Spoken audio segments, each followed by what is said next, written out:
Question number 2 के अंदर देखो क्या दे रखा है आपको। सबसे पहले इन्होंने दे रखा है कि अगर एक सर्कल के अंदर क्या दे रखा है, एक कोड दे रखी है ए बी जो कि रेडियस के बराबर है। तो मैंने एक ए बी कोड बनाई और सेंटर से इस कोड के दोनों एंड को ज्वाइन कर दिया, ओ ए और ओ बी को क्या कर दिया, ज्वाइन। और ये ओ ए और ओ बी क्या है, रेडियस, वो किसके बराबर दे रखा है क्वेश्चन में, ए बी कोड के बराबर। तो रेडियस कोड के बराबर हो गया। तो इस ट्राइंगल में देखो ओ ए बी में अगर ए बी कोड अगर रेडियस के बराबर हो गया तो ओ ए बी अगर मैं देखूं तो ये क्या बन गया हमारे पास, तीनों साइड्स इक्वल होगी इस ओ ए बी ट्राइंगल में, तो ये इक्विलेटरल ट्राइंगल बन गई, है ना। इक्विलेटरल ट्राइंगल बन गई तो एंगल 3 क्या हो जाएगा, 60 डिग्री, क्योंकि इक्विलेटरल के सारे तीनों वर्टेक्स पे एंगल 60 डिग्री होता है।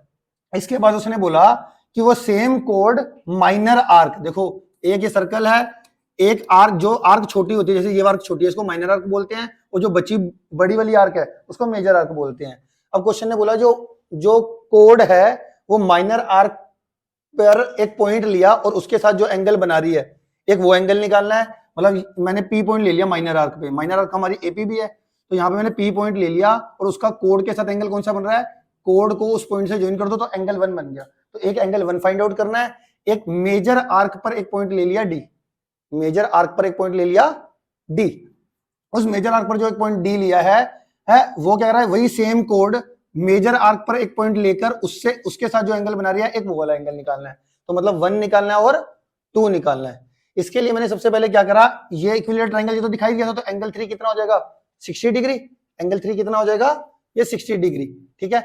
फिर मैंने आपको बताया था कि भैया हमने एक थ्योरम पढ़ी थी, angle subtended by an arc at the centre is double the angle subtended by the same arc on the remaining part of the circle, मतलब angle 3 is twice of angle 2, ये बताया था। एंगल 3 आपको 60 degree दे रखा है, तो इसको 60 degree put करा, ये 2 को डिवाइड में ले गए, 2 से 60 काट के कितना आ गया, 30 डिग्री। एंगल 2 की वैल्यू कितनी आ गई, 30 डिग्री आ गई।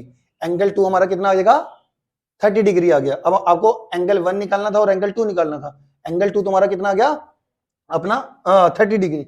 अब इसके बाद मैंने आपको कॉन्सेप्ट बताया था साइक्लिक क्वाड्रिलेटरल का। साइक्लिक क्वाड्रिलेटरल मैंने आपको क्या बताया था कि अगर एक क्वाड्रिलेटरल के चारों वर्टेक्स सर्कल के ऊपर लाई करते हैं तो वो साइक्लिक क्वाड्रिलेटरल होता है। और उस केस में क्या होता है, अपोजिट एंगल का सम कितना होता है, 180 होता है।